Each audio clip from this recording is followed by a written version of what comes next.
livro Antologia Mediúnica do Natal, pelo Espírito de Meimei, psicografado pelo nosso querido Francisco Cândido Xavier. Oração do Natal. Rei divino, na palha singela, porque te fizeste criança diante dos homens, quando podias ofuscá-los com a grandeza do teu reino, soberano da eternidade, porque estendeste braços pequerruchos e tenros aos pastores humildes, mendigando-lhes proteção, quando o próprio firmamento te saudava como uma estrela sublime, emoldurada de melodias celestes. Certamente o asilo de nossa alma, para convertê-la em almas nas tuas mãos. Preferias esmolar segurança e carinho para que, te amando de algum modo, na manjedoura esquecida, aprendêssemos a amar-nos uns aos outros. Tornavas-te pequenino para que a sombra do orgulho te desfizesse em torno de nossos passos e pedias compaixão, porque não nos buscava por adornos do teu carro de triunfo, como vassalos da tua glória, mas sim por amigos espontâneos da tua causa e por tutelados de sua bênção, e modificando assim o destino das nações. Colocaste o trabalho digno, onde a escravidão gerava miséria, acendeste a claridade do perdão, onde a noite do ódio assegurava o império do crime, e ensinaste-nos a servir e a morrer, para que a se tornasse mais bela. É por isso, ajoelhados em espírito, recordando-te o berço pobre, ofertamos-te o coração. Arranca-o, Senhor, da grade de nosso peito, enferrujado de egoísmo, e fazemos chorar de alegria no deslumbramento de tua luz. Conduze-nos ainda aos tesouros da humildade, para que o poder sem amor não nos enlouqueça a inteligência, e deixa-nos entoar o cântico dos pastores, quando repetia, em prantos jubilosos, a mensagem dos anjos. Glória a Deus nas alturas, paz na terra e boa vontade para com os homens. Que Jesus esteja conosco sempre. Então, boa noite a todos. Mais uma vez, sejam todos muito bem-vindos à Casa da Prece Chico Xavier, na nossa versão virtual, né? Sintam-se todos abraçados. Hoje nós vamos conversar sobre os ensinos de Jesus e o potencial humano, né? O que Jesus tem a nos ensinar sobre o potencial do ser humano. Pessoal, hoje eu queria começar a nossa conversa contando para vocês de um sonho que eu tive uma vez, tá? Já faz um bom tempo já, mas teve uma vez que eu sonhei que eu estava andando na rua e quando eu olhei assim para a calçada, eu vi um filhote de tigre, um filhotinho de tigre pequenininho, pequenininho. Aí eu peguei o filhotinho de tigre para mim, né? Ele estava tipo abandonado, sozinho. Eu resolvi adotar ele, resolvi levar ele para casa, né? Como bicho de estimação. E eu passei a cuidar dele. E no sonho, se passaram anos e anos e anos, e ao longo dos anos, eu fui cuidando do filhote de tigre, fui alimentando ele, dava comida para ele, e o tigre ele foi crescendo, crescendo, crescendo, até que ele virou um tigre bem grande, um tigre adulto grande, forte, né, destemido. E aí todo lugar que eu ia, o tigre grande ia do meu lado, me protegendo, né?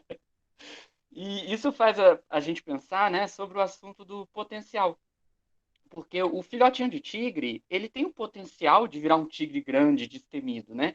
Ele é capaz de crescer e de virar esse tigre grande e forte.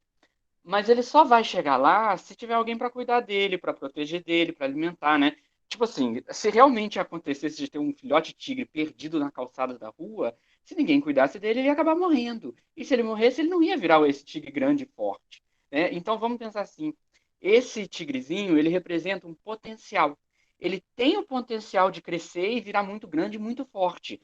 Mas esse potencial só vai se realizar se a gente cuidar desse potencial. A gente tem que cuidar do nosso potencial para que ele possa se realizar. Agora, outra coisa interessante que eu queria contar para vocês. Não sei se todo mundo aqui sabe, mas lá na Califórnia, eles têm um parque lá, né, das árvores da sequoia. E as árvores sequoia são as maiores árvores do mundo, né? Essas árvores, gente, elas podem chegar a 115 metros de altura. Só para a gente ter uma noção do que é isso, 115 metros, tá? É mais ou menos um prédio de 40 andares. Então, assim, imagina um prédio de 40 andares e agora vê se você consegue imaginar uma árvore desse tamanho, né? Agora, o que é mais incrível do que isso? Mais incrível do que a árvore chegar ao tamanho de um prédio de 40 andares é que a semente da sequoia, ela é pequenininha, ela é pequenininha. A semente da sequoia, ela tem menos de 1 centímetro. Então, olha só que fantástico, né? Como que uma semente pequenininha, com 1 centímetro de tamanho, pequenininha, você vê ela no chão, você não vai dar nada por ela. Ah, a sementinha não é nada demais. E ela se transforma nessa árvore aí do tamanho de um prédio de 40 andares, né? É claro que isso não acontece da noite para o dia. Essas aves elas vivem em torno de 600 ou até 800 anos. Então ela pode demorar aí uns 8 séculos para chegar lá. Mas um dia ela chega. Aí eu pergunto para vocês, como que é possível que uma sementezinha tão pequena consegue chegar a esse tamanho, né? A mais de 100 metros? E a resposta é o seguinte, a semente ela pode ser pequenininha, mas lá dentro da semente ela tem um DNA. Em cada uma das suas células ela já tem um DNA. E esse DNA já traz todas as informações necessárias de que aquelas células precisam de fazer nos próximos 800 anos para virar uma árvore desse tamanho. Então, embora a semente seja pequena e minúscula, ela já tem dentro dela o potencial, esse DNA. Só que esse potencial, ele está adormecido, ele está em estado latente. Tipo assim, se eu pegar essa semente e botar ela no freezer, ela vai germinar? Não. Ela vai ficar lá fechada na sua casquinha e não vai germinar. Assim, ela não vai virar árvore gigante se eu deixar ela no freezer, né? Ou se você deixar ela fechada num lugar sem luz, sem sol, sem água, ela também não vai germinar. Então, assim, a semente ela tem um potencial latente, adormecido, e esse potencial só vai despertar para ela alcançar essas alturas se ela estiver nas condições ideais. Então, assim, nós espíritos, nós podemos ser comparados à semente de sequoia. Né? Nós podemos ser comparados à semente. Da mesma forma que a semente já tem dentro dela o DNA, né? Nós já temos dentro de nós o que? A centelha divina. E aí, se a gente não estiver na ocasião ideal, né? Se a gente não estiver na situação certa, a gente aí não vai conseguir germinar, não vai conseguir florescer como uma semente que foi colocada no freezer. Mas nas condições certas, a semente não consegue crescer. Da mesma forma, o espírito, nas condições certas, o espírito ele é capaz de progredir, ele é capaz de evoluir, ele é capaz de superar, ele é capaz de alcançar as alturas, né? E da mesma forma que a árvore demora muito tempo, o espírito também demora muito tempo para alcançar a perfeição. Ótimo. Então, o livro dos Espíritos é um capítulo inteiro sobre a lei do progresso, né? E os Espíritos eles falam que o progresso do ser humano é algo natural, é algo que acontece naturalmente, mas eles deixam claro que nem todo mundo progride na mesma velocidade, né? Eles explicam, ó, tem espírito que evolui mais rápido, tem espírito que evolui mais devagar. E eles também dizem que, em geral, esse progresso é regular e lento, né? Não é da noite para o dia, que nem a semente. Só que os espíritos dizem, tá? Eles não usam essa palavra que eu vou usar agora, tá? Mas assim, falando bem no popular, eles dizem que alguns espíritos empacam, tá? Eles não usam essa palavra. Eles usam uma palavra muito mais bonita. Mas eles dizem que tem alguns espíritos rebeldes, revoltados, que não quer evoluir, não quer progredir, não quer fazer reforma íntima. E aí o espírito meio que empaca, né? Ele não anda, não evolui, a vida não anda para frente, né? E aí os espíritos explicam que às vezes, em algumas situações, as pessoas têm que passar por situações muito difíceis para que ela possa começar, né, a florescer a sua mediunidade, a sua espiritualidade, né, a sua moral, para a pessoa poder evoluir, para ela começar a germinar, ela às vezes tem que passar por um momento difícil. Deus permite que a gente passe por um momento difícil, né? Então seria como eu passar por um momento difícil para eu poder acordar para a vida, né? E vamos ser sinceros, né? Às vezes a gente só admite que a gente tem que mudar quando tudo dá errado, quando a gente está lá no fundo do poço. Então, se vocês olharem aqui para essa primeira semente, a que está mais à esquerda, né, a semente que ainda não começou a germinar, Imaginem que essa semente estava em cima do chão e alguém foi lá e pisou em cima da semente. E ao pisar na semente, empurrou ela para debaixo da terra. Agora imagina que essa sementezinha conseguisse falar que nem a gente, que nem seres humanos. E ela diria: ai, eu sou uma semente pisoteada, eu fui humilhada, eu fui desprezada, pisaram em mim, me enterraram debaixo da terra, eu estou agora debaixo da terra, no escuro, no frio, com lama, com chuva aqui, cheio dessa sujeira aqui de terra. Ai, por que que isso foi acontecer logo comigo? Mas olha só o que acontece. Com o passar do tempo, é exatamente debaixo da terra, lá no molhado, no frio, no escuro, que ela começa a germinar, que ela começa a crescer. E aí, olha só o que vai acontecendo com a semente. Ela vai crescendo, ela vai germinando, e aí, quando ela cresce e vira uma planta, você vê que, na verdade, aquilo não é só uma semente. Aquilo ali é uma planta. E a semente era só o início dela. Então, gente, agora eu tenho um desafio para vocês. Essa parte é legal. Eu tenho um desafio para vocês. Olhando para essas três fotos aqui, vocês conseguem adivinhar quem são essas pessoas? E aí, quem é que consegue adivinhar? Essa eu quero ver. Quem são essas pessoas que estão aí nas fotos? Alguém sabe? Tá, vamos lá. Esse primeiro menino que aparece aqui à esquerda é o Albert Einstein. E esse bebezinho que aparece aqui no meio é o Nelson Mandela. E essa menininha que aparece aqui à direita é a irmã Dulce, a primeira mulher brasileira a ser canonizada, a primeira santa brasileira, né? E eu acho que isso faz a gente pensar sobre o potencial humano, né? Olha como que em uma única encarnação a gente vai de um bebezinho que não sabe falar, não sabe ler, não sabe escrever, não sabe nem ir ao banheiro, até um adulto capaz de mudar o mundo. Então, olha como o ser humano tem um potencial, inclusive olhando para uma só encarnação, né? Você consegue olhar para um bebezinho e dizer, ah, esse bebê aqui vai ser presidente da África do Sul, né? Então, é tipo assim, incrível o potencial que o ser humano tem. Para só para pensar. Todas as pessoas mais incríveis da história, todos os maiores gênios, todos os santos e santas, todas as pessoas mais bondosas do mundo, algum dia já foram criança, que não sabia nem andar direito, né? Então, olha só o potencial que a gente tem, né? E aí, para pensar assim, se numa única encarnação você tem um potencial tão grande, né, de se superar, imagina quando você considera o espírito imortal com várias encarnações, com várias vidas, e aí quantas encarnações foi necessário para desenvolver o seu potencial. Aí a gente começa a ver, né, que o potencial do espírito é infinito. Então, gente, é claro que o espiritismo ele fala sobre evolução, sobre evolução moral, evolução espiritual, né? Então aqui nós temos algumas frases do Leon Denis, que foi um continuador do Kardec, né, um grande divulgador do espiritismo, a ponto dele ser chamado de o apóstolo do espiritismo. E olha só o que o Leon Denis escreveu. A evolução individual e progressiva é a lei fundamental da natureza e da vida. É a razão de ser do homem, a norma do universo. Em outra passagem, o Leon Denis diz: se o homem conhecesse a extensão dos recursos que nele germinam, talvez ficasse deslumbrado e, em vez de se julgar fraco e temer o futuro, compreenderia a sua força. Sentiria que ele próprio pode criar esse futuro. Agora, é claro que não é só o espiritismo que fala sobre o potencial humano, né? Se a gente for olhar para a filosofia, né, também existem vários filósofos que falaram sobre esse potencial humano. Então, a gente podia citar aqui como exemplo o filósofo existencialista alemão Martin Heidegger, né? O Heidegger ele dizia que o ser humano é um vir a ser, no sentido de que o ser humano ele não é um projeto acabado, ele é algo em construção, ele é um processo, né? Ele é algo que está continuamente se desenvolvendo, se aprimorando. E talvez você esteja se perguntando por que tem uma foto de um piano aqui, né? O que o piano tem a ver com alguma coisa? E esse piano aqui é por causa do Mozart, tá? Eu vou explicar por quê. Porque o Mozart, ele teve a honra de conhecer o Beethoven antes do Beethoven ficar famoso. Quando o Beethoven ainda era muito, muito jovem, quando era um menino, né?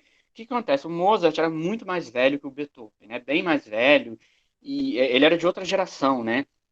Então, quando o Mozart já estava numa idade bem avançada e ele já era famoso no mundo inteiro, ele, por acaso, né, esses destinos da vida, ele acabou conhecendo um jovenzinho, né, menor de idade, totalmente desconhecido, chamado Beethoven, que não era famoso, ninguém nunca tinha ouvido falar, ninguém nem sabia quem era esse tal de Beethoven.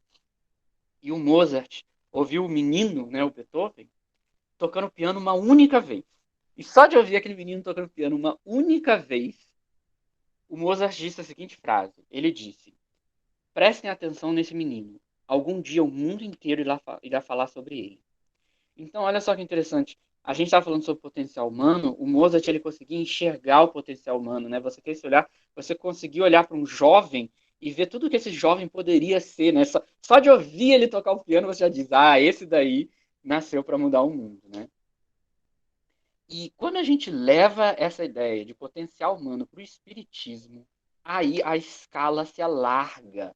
Aí a gente abre os nossos horizontes e a gente passa a ter assim, um horizonte temporal muito maior, muito maior. A gente começa a entender que como o espírito é imortal e ele nunca morre, o potencial do espírito é infinito, né? O espírito ele pode evoluir até não poder mais. Então o espírito, olha como que é a evolução do espírito, né? Olha como que é algo grandioso, né? Começando lá desde os reinos mineral, vegetal, animal. Aí você tem um espírito simples, ignorante, aquele espírito bem ignorante, e como que ele é capaz de, através dos milênios, ir evoluindo, evoluindo, até alcançar o nível de um espírito perfeito, como Jesus, por exemplo, né? Então, tipo assim, é muito grandioso, e isso envolve também a evolução dos mundos. A gente vê que os mundos evoluem, os espíritos evoluem, a tecnologia evolui, as sociedades evoluem. E eu acho que quem sintetizou muito bem, numa única frase, essa ideia do espiritismo, foi o Camille Flammarion, né? A gente sabe que o Camille Flammarion, ele era contemporâneo do Kardec, e ele também foi um grande divulgador do espiritismo, a ponto de que o próprio Kardec recomendou a leitura dos livros dele. Imagina você escrever um livro de espiritismo e o próprio Kardec recomendar os seus livros, né? Como se tudo isso fosse suficiente, o Chico Xavier ainda disse que o Camille Flammarion era simplesmente a reencarnação de Galileu. Só isso, né? Então, o Camille Flammarion, ele escreveu, falando sobre a evolução. O conjunto das humanidades siderais forma uma série progressiva de seres pensantes, desde as inteligências mais rudimentares, apenas saídas das faixas da matéria, até as divinas potências, capazes de contemplar a Deus em toda a sua glória e compreender-lhe as obras mais sublimes. Ou seja, ele está falando, né, da evolução que vai desde aquele espírito ignorante, que ainda é totalmente preso à matéria, até um espírito perfeito, que, como ele diz, né, é capaz de entender a obra de Deus, é capaz de entender Deus em todas as suas minúcias. Ora, se existe alguém que tem a capacidade de enxergar o nosso potencial, de olhar para a gente e ver tudo que a gente é capaz de fazer, esse alguém é Jesus, sem dúvida alguma. Porque, gente, é claro que Jesus, ele sabe sobre evolução espiritual, né? A gente está aqui falando sobre evolução espiritual, sobre reencarnação. Você acha que Jesus não sabia disso? Você acha que ele não sabe que nós somos espíritos imortais e que, apesar de todos os nossos erros, nós somos capazes de evoluir, de progredir? Então, a gente vê em várias passagens do Evangelho que Jesus ele consegue enxergar o potencial das pessoas. E a gente consegue demonstrar isso, seja nas parábolas de Jesus, seja nos ensinamentos de Jesus, ou seja, ou então nos atos, né, no seu comportamento, a maneira como ele trata as pessoas. Então, vamos começar falando sobre as parábolas de Jesus. A gente começou a nossa conversa falando sobre sementes, né? A semente de sequoia, a semente pisoteada, e essa é uma metáfora muito interessante, porque Jesus, ele fala isso o tempo todo, né? Até porque ele estava falando com um povo agrário, né? Que entendia de plantação e de ovelha, né? Mas ele usa esse tempo todo a metáfora da semente, né? Então ele conta, por exemplo, a parábola do semeador, né? Que o semeador ele sai semeando, jogando as sementes. Algumas sementes caem no caminho, os passarinhos vão lá e comem. Algumas sementes caem nas pedras, aí elas não crescem porque o sol é forte demais. Algumas sementes caem nos espinhos e elas não crescem. Mas as sementes que caem em terra boa, essas sim crescem, florescem e dão fruto. Bom, à primeira vista, essa parábola ela está falando sobre as pessoas que escutam a palavra de Jesus e as pessoas que não escutam a palavra de Jesus. Mas quando você considera como a semente é um símbolo forte, como a semente ela simboliza o potencial, né? Aquilo que está em estado latente, né? Tanto que quando o Leon Denis vai falar sobre o nosso potencial, ele fala de potenciais que germinam em nós. Olha o verbo que ele usa, germinar. Quando você entende esse símbolo da semente, você começa a suspeitar que talvez as parábolas de Jesus tenham um significado ainda mais profundo do que simplesmente a lição de quem ouve as minhas palavras. Eu acho que a gente poderia interpretar essa parábola como uma parábola que fala sobre o potencial humano. Se você partir do princípio que o ser humano é como uma semente, né? Então lembra que a gente disse, a semente ela tem um poder de florescer. Mas a semente ela está lá fechadinha no mundinho dela. Aquele potencial está adormecido, está latente. E aí é natural a planta florescer, mas ela precisa das condições ideais, né? Então, se a semente cai num lugar onde os pássaros comem, tá vendo? Você não pode dizer que toda semente vai virar uma árvore, porque e a semente que o pássaro comeu? Não virou árvore, não é mesmo? Então, ela precisa estar. Então, a gente poderia comparar isso com a nossa vida. A gente precisa de estar numa situação adequada para que a gente possa evoluir. Para que a gente possa evoluir e nos tornarmos espíritos muito melhores, a gente tem que estar na terra boa, na situação adequada, né, onde tem lá a energia do sol, a água, o alimento necessário para germinar. Então imagina assim, imagina que eu sou uma semente e a minha vida é esse quadrante aqui dos espinhos, tá vendo aqui um monte de espinhos? Então imagina que eu caí aqui nesses espinhos e esses espinhos representam minha ignorância, meus rancores, minhas mágoas, meus egoísmos, né, meus medos. E eu tô aqui nesse monte de espinho. E assim, é natural evoluir? É natural evoluir. Mas então por que é tão difícil fazer reforma íntima? Porque olha onde que eu tô preso aqui nesses espinhos, aqui a semente não vai germinar. Mas se a gente está num local adequado, né? Olha aqui para a Terra Boa. Se a gente considerar que a Terra Boa é um local adequado para a gente poder evoluir, né? Para a gente poder descobrir o nosso potencial, seria você estar numa situação de vida em que você está equilibrado, você está em paz, você fez as pazes com você mesmo, você perdoou as pessoas. Então, assim, nesse ambiente mais equilibrado, em que você tem a energia, você tem a luz do sol, você tem paz, você tem a tranquilidade, você tem o alimento. Nessa situação, você tem tudo o que você precisa para germinar, isso é, para evoluir, né? E essa não é a única ocasião em que Jesus fala de sementes, né? Jesus também fala de sementes quando ele vai comparar a fé com um grão de mostarda. Ele diz que a fé é como um grão de mostarda, né? E quem gosta daquele molho de mostarda, conhece essa semente de mostarda, é uma semente pequenininha. Gente, deve ser a menor semente que existe, mas você vai comer ela, ela é forte pra caramba, né? Então, mais uma vez, ele está comparando a fé com uma semente. Mais uma vez, ele está usando esse mesmo símbolo, mostrando que como esse símbolo é importante para ele. E tem ainda outra parábola em que Jesus assim claramente fala sobre o potencial humano, né? Se a gente ainda estava em dúvida se essas parábolas são mesmo sobre o potencial humano ou se isso aqui é viagem, na parábola dos talentos, aí, gente, aí não tem o que discutir. A parábola dos talentos, ela fala sobre o potencial humano. Então você tem um sujeito que ele tem talento, sim, ou seja, ele tem um potencial. Ele tem a capacidade de se superar, de fazer coisas incríveis, de ser uma pessoa melhor, mas ele enterra aqueles talentos. Ele enterra todos aqueles talentos. Então, deixa eu perguntar para vocês. Vocês viram a foto do bebezinho Einstein, não viram? Então, se o Einstein passasse a vida inteira sentado no sofá, assistindo TV, ele ia virar um grande gênio da física? Não. Imagina se o Nelson Mandela tivesse passado a vida inteira dele procrastinando, com medo de fazer qualquer coisa, e aí? Ele ia conseguir mudar as coisas do jeito que ele mudou na África do Sul? Não.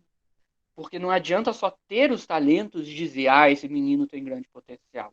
Tem que desenvolver. Não adianta você só dizer que o Beethoven tem potencial. Ele vai ter que fazer curso de piano e ele vai ter que treinar. Então, ele fala do sujeito que tem os seus talentos, mas enterra, né? Que significa as pessoas que enterram seus talentos, não desenvolvem os seus potenciais, as suas habilidades. Mas, por outro lado, nós temos o bom exemplo daquela pessoa que multiplica os seus talentos, né? Que é aquela pessoa que pega todo o seu potencial e dá tudo de si para fazer o melhor, né? Com o que eu tenho, eu vou dar o meu melhor e isso vai frutificar muito. Bom, uma vez que a gente consegue entender que Jesus ele olha para as pessoas, ele enxerga aquilo que há de melhor na pessoa, ele enxerga além dos defeitos, ele consegue enxergar o potencial do ser humano. Gente, tudo passa a fazer sentido. Todas as atitudes, todos os comportamentos de Jesus passa a fazer todo sentido. A gente começa a entender assim, por que Jesus ama todo mundo? Por que a gente tem que amar todo mundo? Tipo, por quê? Porque a religião disse. Por que a gente ama todo mundo? Mas se você tem esse esclarecimento de que todo mundo é obra de Deus, todo mundo, mesmo que cometa erros, é um espírito em evolução e que é capaz de melhorar, é capaz de se aprimorar, né? As pessoas são capazes de se arrepender, de dar a volta por cima, né? De se redimir. Então, se ele tem esse olhar, se ele é capaz de enxergar tudo aquilo que as pessoas podem ser, então é óbvio que ele vai amar todo mundo. Porque ele enxerga a centelha divina em todo mundo. Ele vê todo mundo como uma semente de Deus. Então, assim, para a gente entender o comportamento de Jesus, a gente tem que entender a relação dele com Deus. Jesus fala de Deus o tempo todo, todas as passagens do Evangelho, ele está sempre falando de Deus. Então, assim, Jesus ele ama Deus de uma maneira que a gente não imagina. E ele ama tanto Deus que ele enxerga a obra de Deus em tudo. Ele enxerga a assinatura de Deus em todas as pessoas, né? Então a gente tem vários exemplos de pessoas em que Jesus conseguiu enxergar o potencial daquela pessoa, aonde que aquela pessoa poderia chegar. Então, por exemplo, a gente tem um caso de Maria Madalena, que estava sendo acusada de ser adúltera, né? E queriam apedrejar ela. Aí Jesus diz: atira a primeira pedra, que ele foi livre de pecado. E depois o que ele diz para Maria Madalena, né? Ele diz: cadê aqueles que te condenam? Eles foram embora. Então eu também não te condeno. Vá e não peques mais. Ouvindo assim, essa frase, vai, não peques mais, pode parecer como uma bronca. Você pode estar achando que Jesus deu uma bronca nela, vai, não peques mais. Mas se você parar bem para pensar, ele está mostrando que ele acredita que ela é capaz de mudar. Se você diz para alguém, vai, não peques mais, no fundo você está querendo dizer, eu acredito que você é capaz de ir e não mais pecar. Então eu acredito que você é capaz de mudar. Então olha a diferença entre Jesus e os fariseus. Os fariseus, eles achavam que ela é pecadora e acabou. Se ela é pecadora, ela sempre vai ser pecadora. Se ela é mulher adulta, ela sempre vai ser mulher adulta. Tanto que eles queriam apedrejar ela, porque eles achavam que ela estava condenada. Mas Jesus não condena. Ele não acha que ela está condenada a ser sempre uma pecadora, sempre uma adúltera.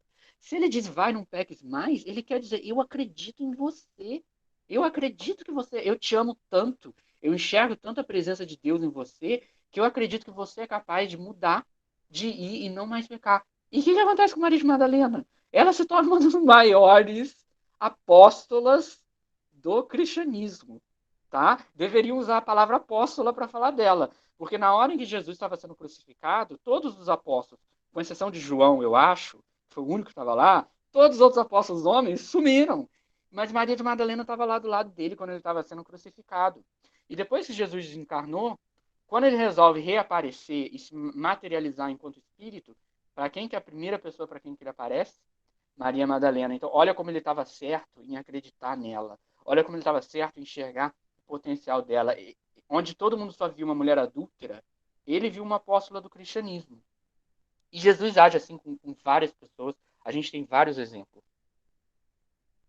No caso de Pedro, né? Simão Pedro, ele era só um simples pescador. Só isso.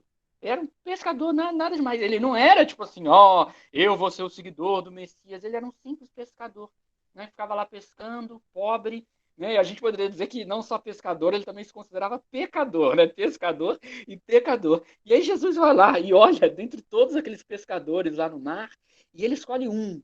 Ele escolhe você. Você vai ser o meu apóstolo. Né? Você é que vai me seguir, que vai ser o meu apóstolo. Você vai ser a pedra que vai construir a minha igreja. Olha só, Pedro deve ter pensado, eu? Peraí, ele está falando comigo, né? Eu, um simples pescador, vou ser o apóstolo do Messias? E realmente, durante algum tempo, Pedro, ele age de uma forma insegura, ele tem as suas inseguranças, né? Quando Jesus chama Pedro para andar na água, Pedro, ele vacila assim e cai no meio do mar. Quando Jesus está sendo perseguido, e aí perguntam para Pedro se ele conhecia Jesus, Pedro nega Jesus 3 vezes. Então, inicialmente, ele ainda é aquela sementinha, né, com muita insegurança. Mas depois que acontece a ressurreição, gente, Pedro, ele muda totalmente, ele muda da água para o vinho, né, daquele pescador inseguro que nega Jesus, ele vira assim um apóstolo do cristianismo e ele vai até Roma assim para pregar o evangelho, para converter os romanos. E tipo assim, ele morre por Jesus, ele é crucificado de cabeça para baixo. E ele vira tipo assim um exemplo de um mártir do cristianismo, né? Então olha como Jesus enxergou o apóstolo que havia no pescador. A gente poderia pegar o exemplo de São Mateus. Mateus, gente, ele era um cobrador de impostos.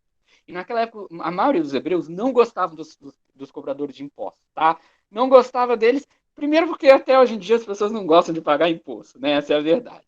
Segundo, porque eles viam os cobradores de impostos como traidores que estavam a serviço do Império Romano. Então as pessoas falavam mal de Mateus, desprezavam ele. O próprio Mateus se considerava um pecador, mas Jesus chega a Mateus e diz: siga-me, siga-me, você. Você que foi tão criticado, você vai ser o meu apóstolo. E ele enxerga esse potencial. A gente poderia falar sobre Saulo de Tarso. Saulo de Tarso, ele perseguia os cristãos. Tá? Ele cometeu erros na vida dele, ele mandou matar cristãos, ele mandou apedrejar pessoas, não é mesmo? Só que Jesus aparece para ele, em particular, no caminho para Damasco. Por quê? Porque ele acredita. Ele acredita que, apesar de todos os erros que Saulo cometeu, apesar de todas as perseguições, ele enxerga o cristão que existe em Saulo de Tarso e diz: Saulo, Saulo, por que me persegues? E assim, o Saulo de Tarso vira o Paulo de Tarso.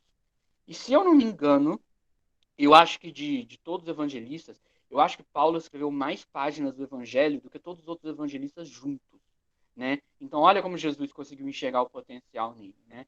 E aí a gente poderia acrescentar, gente, então todas as pessoas que Jesus perdoou, a gente finalmente entende por que Jesus perdoa todo mundo, né? Como é que você vai perdoar uma pessoa que te prega na cruz? Vamos parar e pensar aqui. Jesus, ele sabe que aqueles soldados romanos que o humilhavam, que o torturaram, que o pregaram na cruz, eles também são filhos de Deus. Não são? É claro que naquele momento eles estavam ainda num nível de ignorância muito baixo. Aquele nível de querer torturar, de querer machucar, de querer humilhar, né, de maltratar as pessoas. Mas apesar de toda essa maldade, toda essa crueldade da cruz e da tortura, isso não muda o fato de que Jesus sabia que eles também são filhos de Deus. E quem sabe algum dia um desses soldados romanos aí pode dar a volta por cima, pode se redimir, pode se arrepender e pode se tornar um espírito de luz, né? Então a gente entende como que Jesus trata todas as pessoas. Ih, gente, pera, pulou demais. Pulou uns 5 slides aqui de uma só vez. Acho que não precisa de tanta pressa, ainda tem tempo aqui. Gente, a gente sabe que Jesus é muito poderoso, mas o que eu acho incrível é que Jesus ele acredita que a gente pode ter o mesmo poder que ele. Jesus ele não se coloca num patamar tipo assim, ah, só eu sou assim, vocês nunca vão ser iguais a mim. Não. Jesus ele demonstra que ele acredita que nós podemos alcançar o nível dele. É assim que ele enxerga a gente, como alguém que pode algum dia alcançar o nível dele. Isso fica claro em várias passagens do Evangelho. Então, a gente sabe que Jesus conseguia andar nas águas, não é verdade? Mas ele chama Pedro para andar na água também. Ele não diz só eu consigo andar nas águas, vocês não. Ele chama Pedro, você não tem fé? Vem andar na água. Então, a gente sabe que Jesus curava as pessoas, todo mundo sabe disso. Mas quando Jesus curava as pessoas, ele ia lá e dizia: a tua fé te curou. Ele não falava assim: ah, eu só te curei porque eu quis, eu que tenho o poder de curar. Não, ele fala: tua fé te curou, né? Todo mundo sabe que Jesus fazia milagres. Só que tem uma passagem no Evangelho de João que Jesus diz que algum dia nós vamos fazer os mesmos milagres que a gente faz e que a gente fará milagres maiores do que os dele. Tá lá. Olha só que incrível. Então ele acredita que a gente, ele não diz só eu que faço milagres, eu sou diferente. Não. Ele acredita que a gente também é capaz de algum dia fazer esse milagre. Todo mundo sabe que Jesus é o Filho de Deus e a gente sempre diz, ah, Jesus é o Filho de Deus. Só que no Sermão da Montanha, Jesus diz que nós vamos ser chamados de filhos de Deus. Ele diz assim: bem-aventurados os pacificadores, porque eles serão chamados filhos de Deus. Né? Então, olha como é Jesus. Ele anda na água, mas ele chama alguém para andar na água. Ele te cura, mas ele diz que foi a tua fé que te curou. Ele faz milagres, mas ele diz que a gente também vai fazer milagre. Ele é o Filho de Deus, mas ele diz que a gente também é o Filho de Deus. Numa passagem, Jesus diz: eu sou a luz do mundo. Eu sou a luz do mundo. Mas ele não estava querendo dizer só eu sou a luz do mundo e mais ninguém. Não. Porque depois, em outra passagem, no Sermão da Montanha, ele diz: vós sois a luz do mundo. Ou seja, o mesmo Jesus que diz eu sou a luz do mundo é o mesmo Jesus que diz vocês são a luz do mundo. Então ele está vendo na gente a mesma luz que ele vê nele mesmo. E tem uma frase que deve ser uma das frases mais conhecidas e repetidas da Bíblia, que todo mundo diz, que Jesus ele disse assim: eu e o Pai somos um. Todo mundo conhece essa frase, né? Que Jesus diz que ele é um com Deus. Jesus é um com Deus, Jesus e o Pai são um. Só que a gente tem uma outra passagem na Bíblia que eu não sei como que as pessoas não comentam mais, que eu achei tão fantástico que está no Evangelho, que eu às vezes acho, essa passagem aqui, João 17, 21, eu acho que essa passagem deveria ser mais comentada, gente, isso aqui é incrível. Se Jesus disse eu e Deus somos um, ele não estava querendo dizer que só ele é um com Deus, ele não estava dizendo isso. Porque aí depois aqui nessa passagem, João 17, 21, tá? Só para dar um contexto, Jesus ele está rezando para Deus. Então aqui ele não está falando com a gente, ele está falando com Deus. E aí falando com Deus, na oração dele, ele diz: minha oração é que todos eles sejam um, como nós somos um, como tu estás em mim, ó Pai, e eu estou em ti. Então olha só que incrível. Jesus diz que ele reza para Deus para que a gente seja um com Deus. Então quando ele diz, Jesus é um com Deus, mas ele quer que a gente também seja. E essa é a oração dele. Quando ele reza, é isso que ele reza. Bom, se você assiste uma palestra no grupo espírita, né, falando que todo mundo tem uma centelha divina, que todo mundo é filho de Deus, que todo mundo pode se arrepender, você poderia achar que isso é uma grande ingenuidade, tá? Você poderia achar, ah, gente, nossa, como vocês são ingênuos, né? Porque você assiste uma palestra dessas falando sobre a centelha divina em todos os seres humanos, mas aí depois acaba a palestra, você liga a TV no noticiário e você vê um monte de tragédia, você vê guerra, você vê atentado terrorista, você vê criança morrendo de fome na rua, você vê pobreza, você vê maldade, você vê corrupção, aí você vê pessoas egoístas, pessoas falsas, pessoas imediatistas, né? É isso horrorizado, aí você começa a achar, gente, será que isso é ingenuidade?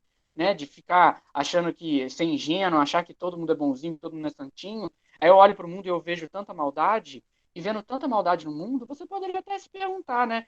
Pô, gente, será que o mundo está evoluindo mesmo? Será que o mundo está mesmo evoluindo? Será que as pessoas estão evoluindo? Ou será que, na verdade, o mundo está piorando? Será que as coisas estão piorando? Será que o mundo, na verdade, não está ficando mais violento e está tudo piorando? Pois bem, no Livro dos Espíritos, na pergunta 784, o Allan Kardec ele começa dizendo: a perversidade do homem manifesta-se com muita veemência. E aí o Kardec pergunta para os espíritos: não parece que o ser humano está recuando? Que em lugar de avançar, no lugar de avançar, ele está recuando, ao menos do ponto de vista moral? Né? Será que o ser humano não está recuando moralmente ao invés de avançar? Gente, olha a resposta dos espíritos. Os espíritos respondem: é engano seu.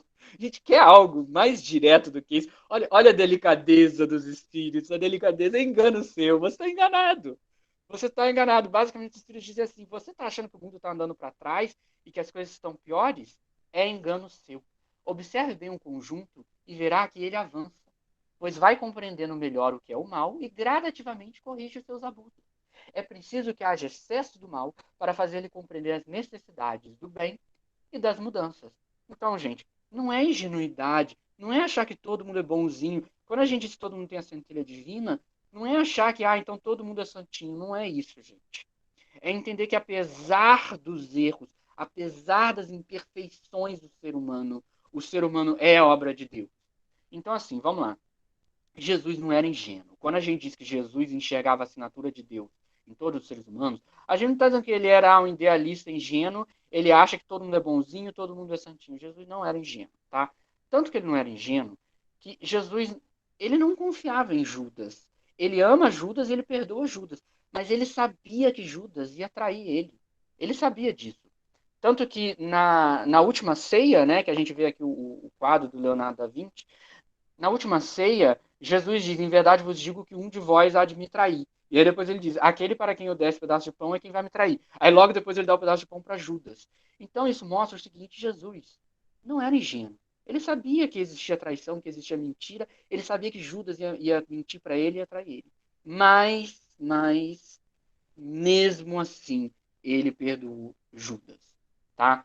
Nesse livro aqui, Coração e Vida, do Espírito Maria Dolores, psicografado de Chico Xavier, a Maria Dolores ela diz que quando Jesus desencarnou, a primeira coisa que ele fez foi descer até o umbral perdoar Judas.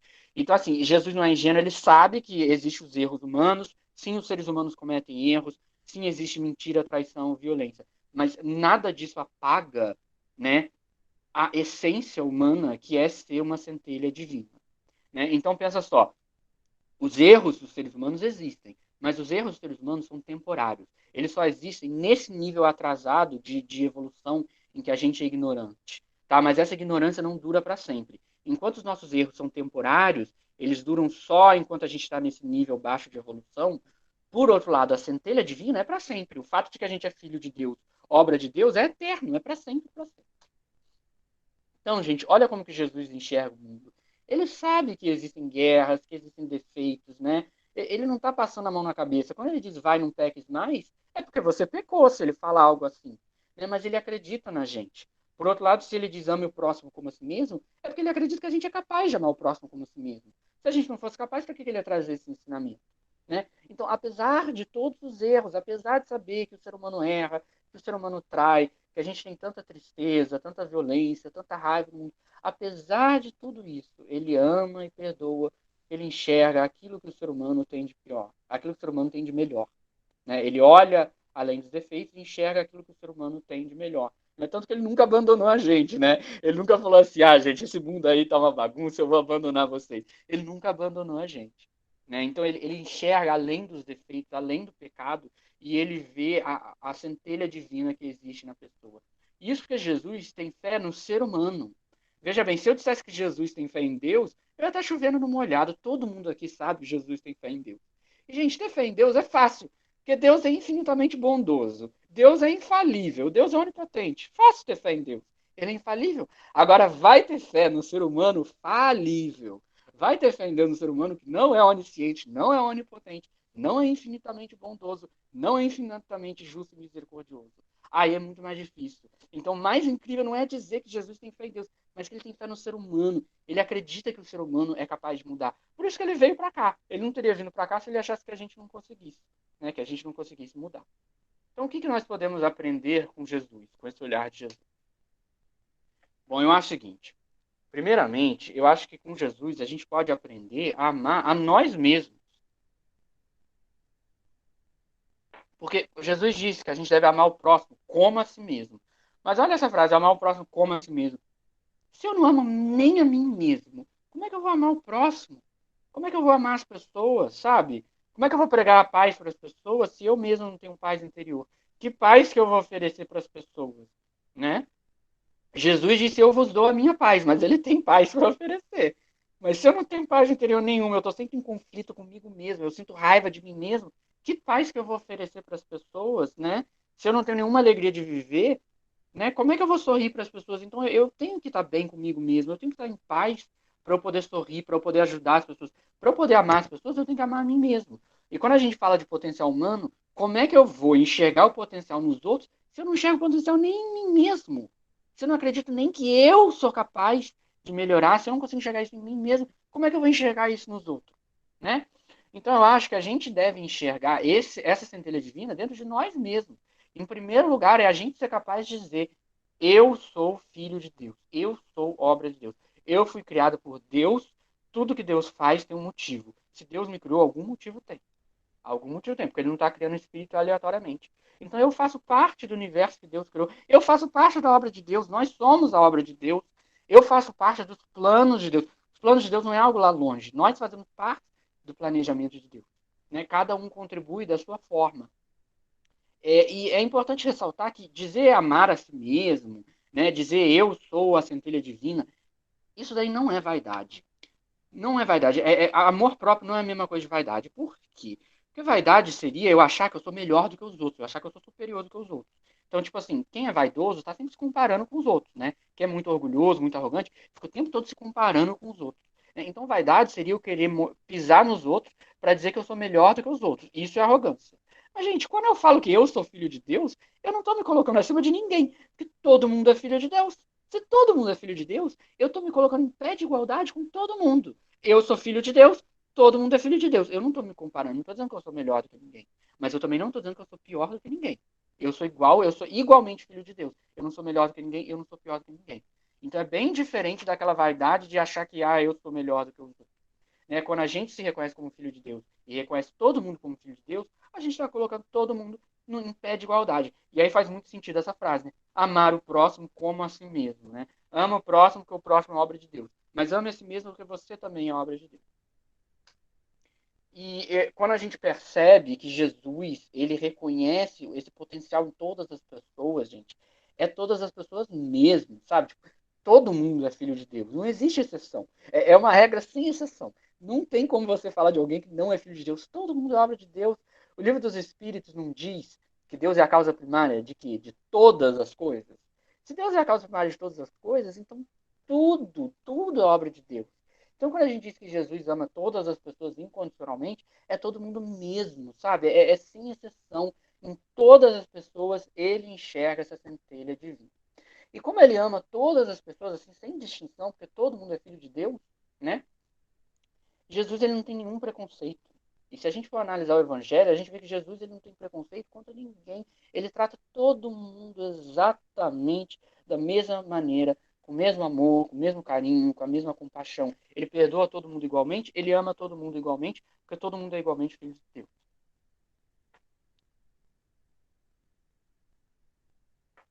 Na época em que Jesus viveu, havia vários grupos de pessoas que sofriam muito preconceito. Então, por exemplo, naquela época, os leprosos sofriam muito preconceito. Os leprosos, eles eram marginalizados, desprezados, sabe? Eles eram totalmente excluídos da sociedade. E aí Jesus vai lá e trata eles com todo o amor, com todo o carinho, como ele trata todo mundo, né?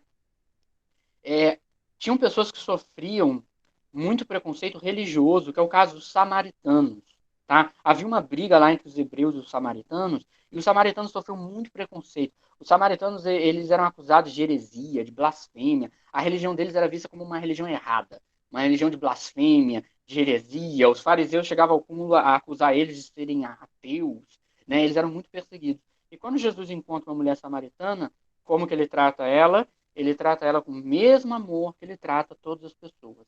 E além disso, Jesus ainda traz a parábola do bom samaritano. A gente sabe que a parábola do bom samaritano fala sobre caridade, mas a parábola do bom samaritano ela também fala sobre o preconceito, sobre a intolerância religiosa, né? Porque ela mostra o seguinte: olha só, vocês têm preconceito contra os samaritanos, mas e se um cara tivesse ensanguentado, caindo na estrada, na rua, quase morrendo? E aí quando passa, né, o sacerdote, o homem da lei, e não quer ajudar ele, né? E se a única pessoa que estivesse lá para salvar a sua vida fosse um bom samaritano? E aí? Aí você entender que o samaritano também é seu irmão, né? Então, mais uma vez, essa parábola também quebra o preconceito. Mas ele tem uma religião diferente, ele é samaritano, mas na hora de ajudar foi ele que soube amar o próximo, né? E na época de Jesus, as mulheres também sofriam muito preconceito, né? Basta a gente pensar que na época de Jesus, quando um homem cometia adultério, ninguém falava para apedrejar o homem adúltero, ninguém dizia isso. Mas quando uma mulher era acusada de adultério, logo vinha lá os fariseus, né, dizendo que tinha que apedrejar ela. E o que Jesus diz? Atire a primeira pedra aquele que for livre de pecado. Ou seja, ele não mostra preconceito nenhum, ele ainda dá uma lição para esses fariseus, né? Quem que vocês acham que são para julgar ela? Vocês também cometem pecados, então vocês não têm o direito de julgar ela, né? Não julgue para não ser julgado. E a gente poderia, inclusive, dizer que na época de Jesus as crianças sofriam muito preconceito.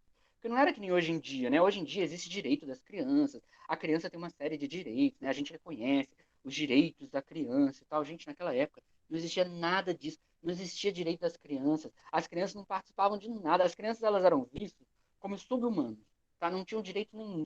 Tanto é que quando as crianças tentam se aproximar de Jesus, os apóstolos tentam afastar as crianças, impedir as crianças de se aproximarem de Jesus, né? Mostrando como que havia um preconceito de achar que as crianças não podiam chegar perto do Messias. E o que Jesus diz? Deixai vir a mim as criancinhas, porque delas é o reino de Deus. Então, mais uma vez, ele mostra que ele ama todo mundo, inclusive aquelas pessoas que mais sofriam preconceito na época dele, na sociedade dele. E, inclusive aquelas pessoas que cometeram erros graves, inclusive assim, as prostitutas, os ladrões, essas pessoas Jesus também trata com amor e com compaixão. E, inclusive, assim, as pessoas que perseguiram ele, que maltrataram ele, que torturaram ele, até essas pessoas ele trata com amor e compaixão. Então eu acho que Jesus ele faz um convite para que a gente também possa olhar para as pessoas com esse mesmo olhar, né? Esse mesmo olhar de compaixão, de enxergar o melhor nas pessoas, de enxergar que todas as pessoas têm um potencial de se aprimorar. Não significa fechar os olhos para os erros e fingir que não existe erro, que não existe pecado. Não é dizer que todo mundo é santo, mas é entender que apesar dos erros, apesar de todos os erros, as pessoas elas têm essa luz divina, né? E Jesus disse: brilhe a vossa luz, né? Então, tipo assim, uma criancinha que está aprendendo a escrever, ela comete vários erros de ortografia.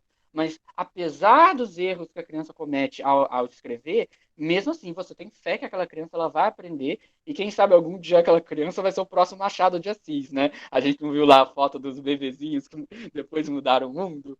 Né? Então, Jesus ele enxerga essa luz nas pessoas e ele chama a gente para que a gente também enxergue essa luz nas pessoas. Então, no Sermão da Montanha, Jesus diz: vós sois a luz do mundo. Não se pode esconder uma cidade situada sobre uma montanha, nem se acende uma luz para colocá-la debaixo do alqueire, mas sim para colocá-la sobre o candeeiro, a fim de que brilhe a todos os que estão em casa. Assim, brilhe a vossa luz diante dos homens, para que vejam as vossas boas obras e glorifiquem vosso Pai que está no céu. Então, gente, a gente tinha aquela brincadeira que eu mostro a foto de um bebê e pergunto: quem consegue adivinhar quem é esse bebê?